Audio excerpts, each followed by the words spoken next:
Welcome to episode 2 of Wicked Friggin' Heavy.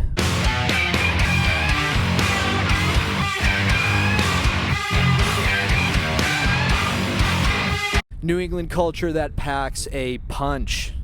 I am stoked to be here today with Lucas and Maya of Mortar.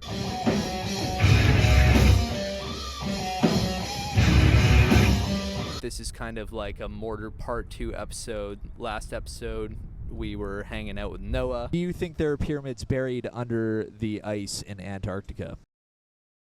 Yes. Now we were hanging out with these beautiful people. I'm happy to be here. Yeah, I just wanted to start off with an introduction by saying that in no way am I really like a master of hardcore. I did not get my doctorate in hardcore school. I am a trombonist.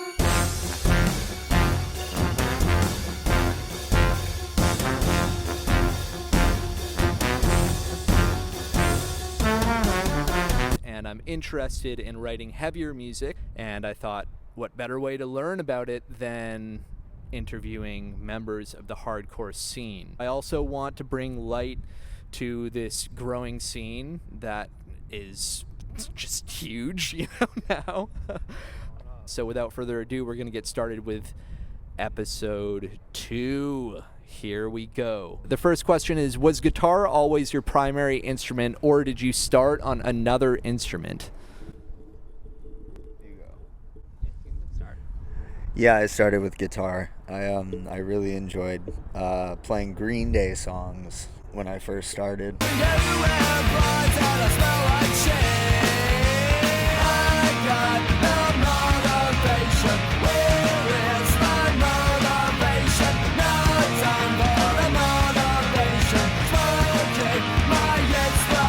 And then I kind of progressed into like more rock and metal, and Every Time I Die was like my biggest inspiration in writing music. Bottom is not the lowest we get. Further up still, to Dark's absolute. And further down than that, it's only me and you. I assure you that hell is not. And I just love having those parts in songs that go bananas and make you want to mosh. Like, you hear the part and you know what to do, so that's a big driving force in what makes me keep guitar my main instrument, because I can create those scenarios and watch them play out, and it's crazy. So for me, I personally started on guitar. I've been playing since I was about 14 years old, and I remember my first guitar ever I was in the UK visiting my grandma, and we were at just a pawn shop somewhere, and I got this red, it was like an SG copy, kind of like an Epiphone, what you'd have in the States, but I just realized I saw that guitar and I really wanted it, and I ended up flying it home with me, and that was kind of like the first real instrument that made me want to learn and made me want to, practice more and really not just play the instrument, but to really learn the ins and outs of the instrument. I grew up listening to a lot of like classic metal and more thrash metal-y bands, and that kind of really influenced my style, even up until now with some of the riffs that we write. But it eventually progressed into more heavy stuff, and then I just got heavier and heavier until Yeah. Eventually I started learning other instruments, but that was more out of necessity, because I grew up in a really small town, so it was really hard to find like other musicians that wanted to play the same style as me, or just musicians in general around there. So I eventually just taught myself pretty much every other instrument that I'd need if I ever were to be in a band. Yeah. Sick. So how did you both arrive at hardcore? You want to go first, or you want me to go first? I'll let you go first. For me, it was Every Time I Die. My first car that I ever got had a CD player in it, and I went to Bull Moose Music, and I went to the punk and hardcore section, and I just picked an album that looked sick, and it was X Lives by Every Time I Die, and it had like the dude at the protest wearing the band shirt, getting at it with the riot dudes, and I was like, that shit is so crazy, I gotta check this out.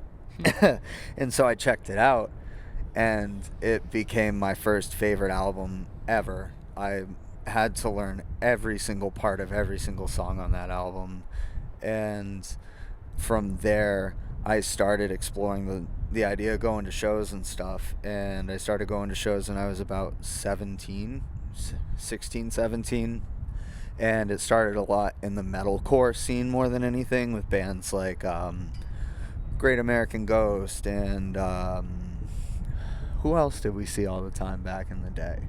Like Devil Wears Prada and shit like that, Day to Remember, and it was so sick.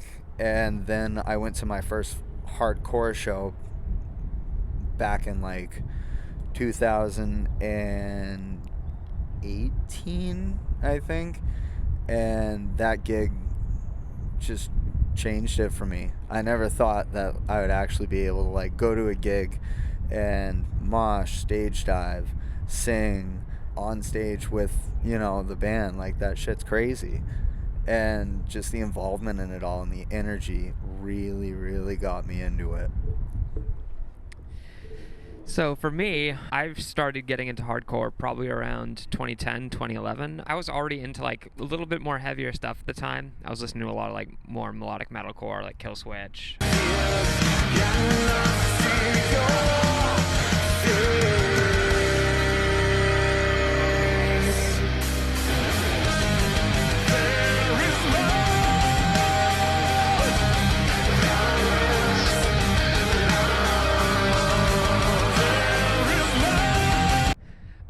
But definitely, like, it was one day I saw a kid, and he's kind of was helped me like find out about metalcore and all that.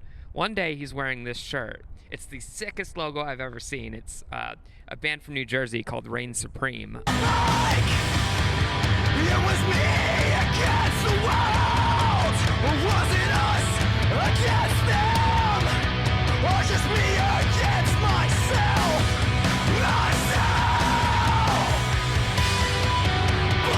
And they were pretty big in like the early 2010s, late 2000s. I was like, wow, that shirt looks really cool. I should probably check out that band. That shirt looks hard. And they had like the mosh shot on the back, and I was like, oh shit, this looks really fucking cool.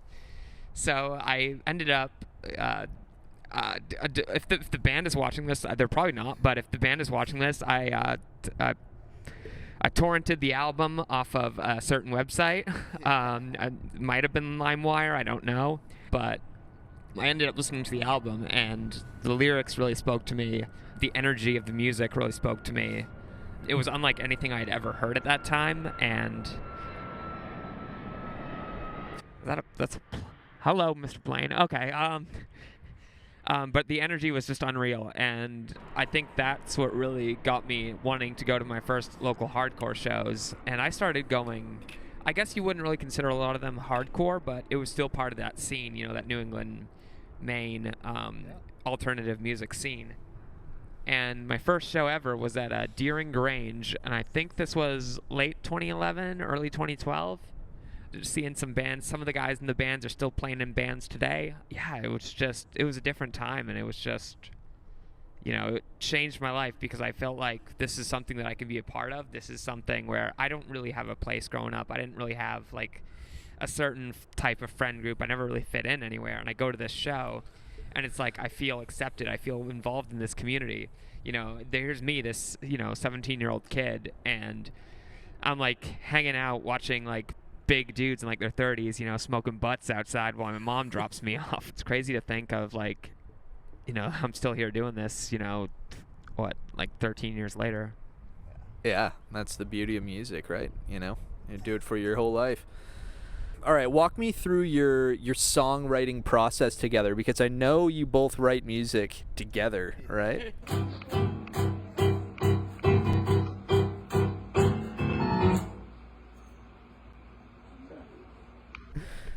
So how does that work? Does someone start a riff?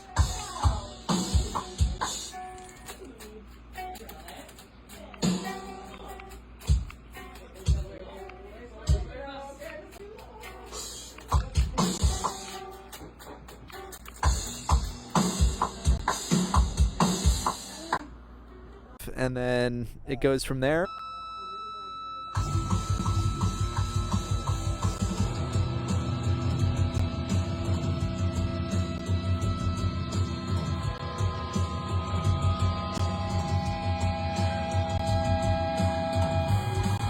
Or what? Yeah, so basically Maya's a fucking animal. She's completely unhinged when it comes to writing riffs.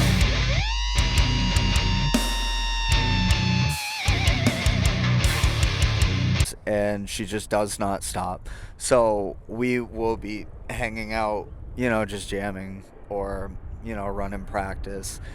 And she goes full golden retriever mode and starts doing her thing. And then Shakes, our drummer, he'll pick it up and keep time with her. And then the next thing you know, I'm like, wait, I really, really, really like that riff. That one right there. Play that one part again. And then we just take that one riff and we start to build a part around it. And usually it'll involve a lot of back and forth being like, hey, let's make this part, busier, or let's make this part faster, or let's make this part, let's write a fight riff, It'll be just something we're kind of feeling in the moment, and it comes off of the top of our head. Me, I contribute very low-level technique riffs. I love to make the guitar go burr, but I am not great at it. Brute force riffs, right? Yeah.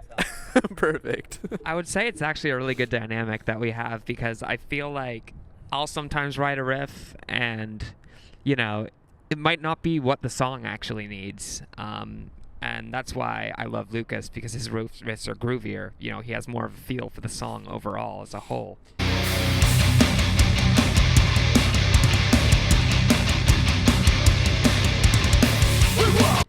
Where sometimes I just get noodly, and sometimes to make really great songs, you just strip that back and see, this is the mosh part, this is the spin kick part. You're ruining a good spin kick part here. Sometimes always there's a back and forth, but at the end of the day, I think our distinct styles are really what helps make our songs so great. Lucas was saying that you both program drums. We used to, actually. Yeah. Nowadays, we still use drum software, but we actually have our drummer running through an E-kit. So Okay. he's playing on the E-kit, but it's recording the drums via MIDI. Yep. So that's what we've been doing as of late, and it's essentially just like recording a real kit, except with the MIDI you can kind of just drag and drop certain things after the recording, fix timings and things like that. But we really like to use the computer to track drums to fuck with our drummer, and really punish him. We'll be like, oh, you know what, this part just needs an absolutely stupid hard drum part. Let's put this in here and see what he does with it. he needs 5 arms to play that. I don't know why he can't play it. It's so simple, man. Yeah, no, so we definitely love to use that program to fuck with Shakes, but outside of that, we usually let him do the thing, and then we just fix up the thing if the thing needs any fixing, I'd also like to give a big shout out to Nolly from Get Good Drums for providing some of the best drum software I've ever used. Super realistic. Definitely worth it for the money. Shout out Get Good Drums. This isn't sponsored. Let's go. Where? Hold on a sec. Where do you think some of the biggest New England hardcore hotspots are currently? Biddeford, Maine. You go to Rumors. It's upstairs above Mulligan's. That's where Saco Valley United books so many sick shows. All of them fantastic. We got Pain of Truth and Haywire last year. Pretty fucking crazy. We have a lot of locals that love to rotate in, and we get bands from all over. Like last week, we had Spit My Rage come up from Texas, and Prevention. I believe they're from Illinois. There is a lot of pull out here for that spot in particular. And as far as Portland, Maine goes, we got Gino's Rock Club, which is a pretty sick spot, and Blue. Outside of that, it's mostly New Hampshire and I would Mass? say also the Aphodian Theater. Oh yeah, the Aphodian. It's Love like playing a the Aphodian. 70 Space cap Gallery. room. It's We so are playing small. the It gets Efodian. crazy. This has just been announced on Instagram, but we are playing the Efodian on July. July 13th. Is it the 13th? Yeah, something like that. I think it's the 17th. 6 days before our show with Body Snatcher. Yeah, it's a week before Body Snatcher. Body Snatcher is going to be crazy. We actually met at Body Snatcher, or we went to Our first time hanging out our was first seeing time hanging Body out. Snatcher, and now we're opening up for them. Yeah, so it's like a really big full circle moment for us because like me and Maya have been friends for years. I've been going to see her play when she was in like Hallowell. Yeah, 2018. Yeah, back in Hallowell and the Wyndham Fight Center shows. Like I've witnessed a few here and there, and I've seen Maya the whole time. So we finally connected and went out to a Body Snatcher together, and it was fucking crazy. So we're very stoked to play with them. That's crazy. Are you both from like the same part of Maine or different parts? York County, right? Like- Wells, York County. Yeah. Funnily enough, I lived in Wells like through my high school years and most of my early 20s, and so Maya also lived. I moved there in like that area. after the pandemic. I lived in Limerick for years before. Yeah. Yeah. Mostly just passing each other at shows and being like, "Oh, I know who that is." Yeah. I'm so awkward. It's like Me too. That's the problem. Yeah. Yeah. Like if I don't know you, I'm like, "Ooh, I don't know what I'm doing here." Just smile. I'll give one of these. Yeah. Yeah. Good set, man. Yeah. Good sec. Man, as soon as the sun's going down, it's like you feel that New England cut in the air, you know? Like it's like, all right.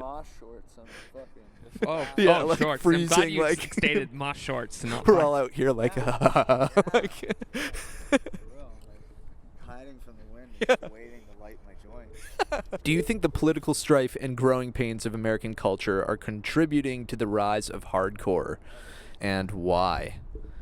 This is a big one. Maya, you want to start us off on this? All right, so hardcore has always been, the music for the outcast. Especially if you think during like the Reagan eras, the Reagan days. That's when hardcore really started to get more aggressive, more angry. I mean, punk was also, a side effect of the political climate at the time. But hardcore really took it to that next level. Hardcore said, I'm actually going to fight. I'm not going to stand back. I'm not going to just sit around and complain. We're actually going to fight, and we're actually going to do something, and I think that's what drives a lot of kids to hardcore, because it gives them that sense of community, that sense of power, that sense of finding something greater than yourself to be involved in, something you can be active in. It's a community. That's what it's about. Yeah, I totally agree. Hardcore is 100% about community, and you should join your community and become a hardcore kid and start a band so we have more bands. Live by the edge. Take care of yourselves. Hardcore is 100% political, and it's not very punk of you to think it's not. Hardcore is literally about community and overcoming, oppressors and the negative things in your life. Hardcore is very empowering. And for me, that's what really drew me to it, was like the hardcore ideologies, having a positive mental attitude and working as hard as you can to overcome the things that make your life hard, and friendship and taking care of each other. Like, big hardcore album for me that I have really been fucking with lately is The Soulless, My Friends, Your Enemies. Crazy album. I mean, all the elements of, real hardcore in there. It's fantastic. It's what it's really all about, But hardcore stands up for everybody. That's what makes it so electrifying. It's very open. Anybody can be a part of it. Wiser words have never been said. Hell yeah. Yeah, No, I that's feel good. like too. It's like hardcore really taught me to face the world head on. Yeah. Sometimes life's gonna be rough. Sometimes it's gonna be hard. Sometimes you get your face kicked into the dirt, and it's really about standing up, getting back up, and fighting for what you believe in. I walk around now with the confidence, like, you can, call me bad words, do whatever, as a trans woman, I get it. Like, I get, like, a lot of hate, but it's like, you can't intimidate me. I go to shows where people throw tables for fun. Like, it's just hardened me and made me, a lot more confident in life. And I feel like something that really kind of gives me hope in these times that are actually pretty scary is that, like, this kind of polarization in culture breeds new music. This is kind of when things really pop off. You notice it throughout history. Before this started, we were talking about 1940s, the growth of bebop.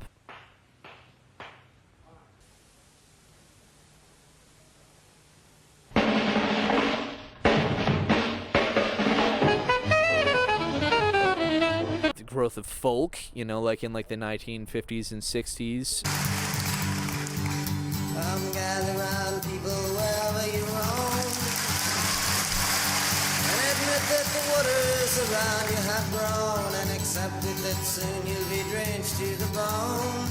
If your time to you is worth saving, then you better start swimming or you'll sink like a stone, for the times, they are a change. The Vietnam War, even though this is hard and a scary time for all of us, there is growth. Like, the New England hardcore scene's exploding. It's making me wonder if history is repeating itself in a way where it's like, could hardcore be the next massive movement in America?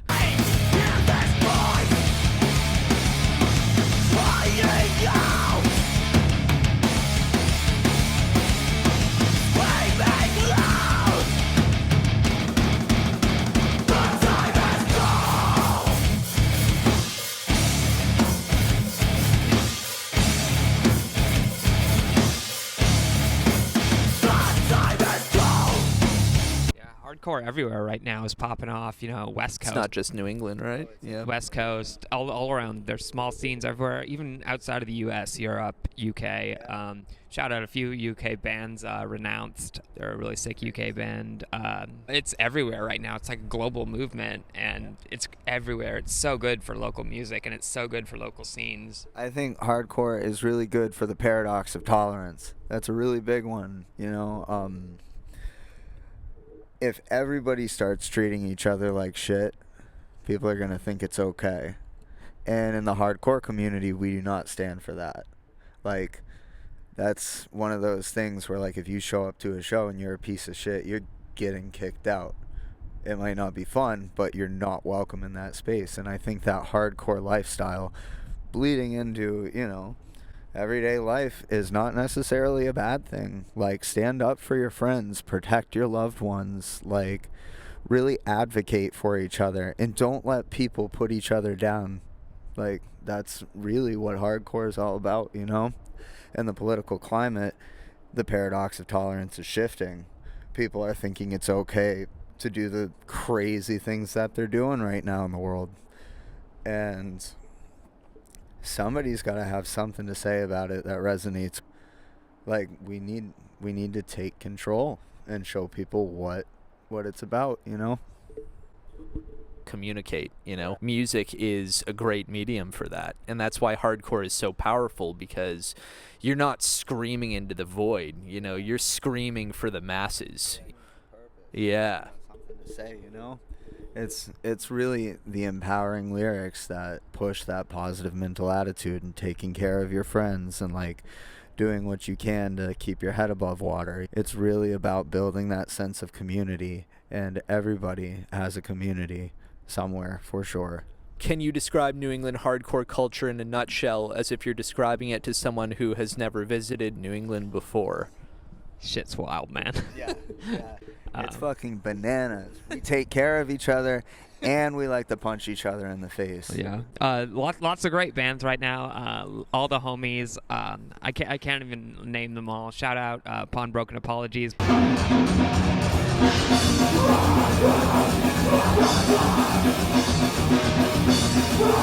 Wisdom and War. Is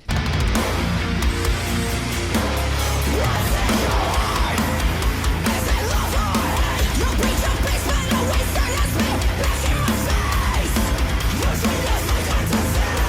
Fish Face.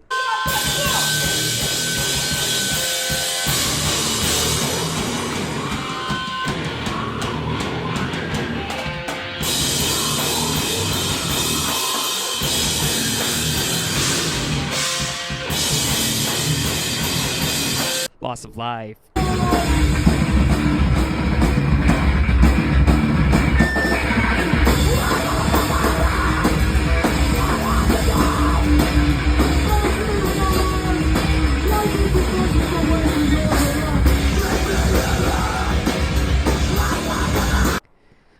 Rest in peace to Gumscab and Secret Work R.I.P. forever. Gumscab, Secret Work. They were massive pillars in our community up here in Maine, and they are very close friends of ours, and we are with them, we support them, and we can't wait to make more music with Trev and Ethan. You know, they're stoked, and I'm so stoked that we get to rip with them. I'm stoked. We should. We might be recording some new music soon. Who knows? Mortar EP coming soon? Question mark. It fucking better. Yeah. Well, it'll be out by next year, everyone. It better. It better be. Yeah. All right, final question of the day. Apples or tires? Which do you prefer? I'm a big Apple guy because I got IBS, so the fiber really helps me, and I enjoy that. What's a tire? Like, You know, just like tires on your car. Yeah. Like, Oh. you know.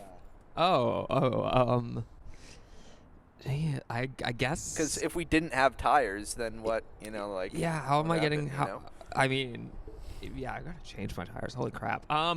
Yeah, I'll probably go apples because I'm a girl and like I don't like changing tires or doing anything in my car. So those tires are gonna run bald. All right, so these are Apple people. I like Apple. Here we I'm go. a big Android fan though. Yeah, I don't use Apple. Windows. Let's go Windows. Yeah, go Windows. R.I.P. that fucking layout they had back in the day. Rest in peace, Windows 10. Yeah. R.I.P. It was like an aero fucking futuristic shit. It had like green fields and like blue skies and like, you know what I'm talking Windows about? 95, baby. Yeah, it was like Windows 95S. There's a specific name for it. It's fucking crazy, dude. It's like you couldn't even come up with this word in your head if you looked at it real hard. It's just weird, but it's really nostalgic, and I miss that. All right, well, this has been awesome. When are you guys playing with Body Snatchers? July 23rd. July 23rd, Body Snatcher.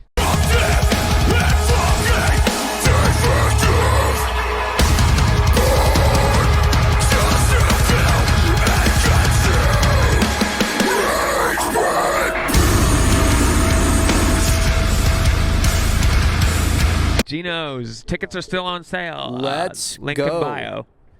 Let's go. And are there any other shows coming up as well? You guys are also playing at the Ophodian, right? Yes, that is going to be July 17th. Yeah, Ophodian just got announced today, I believe, and it is July 17th. 7:30 doors, noise at 8. It will sell out, so come early. Small room with a lot of energy. Oh, yeah. One of my favorite new Lot- venues, honestly. Lot of blood. Stoked to play with the guys in Infernal, you know, those beautiful boys. Those beautiful boys. Yes. Yes. Okay. Awesome. Thank you so much. Thank you, Kid God. The end. I thought we were going to do like a thank you for listening to Wicked Friggin' Heavy. Yeah. All right. Let's go. You ready? 3, 2, 1. Thank you for listening to Wicked Friggin' Heavy. All right. All right. One more time. We'll just go do the Wicked Friggin' Heavy part. 3, 2, 1. Wicked Friggin' Heavy.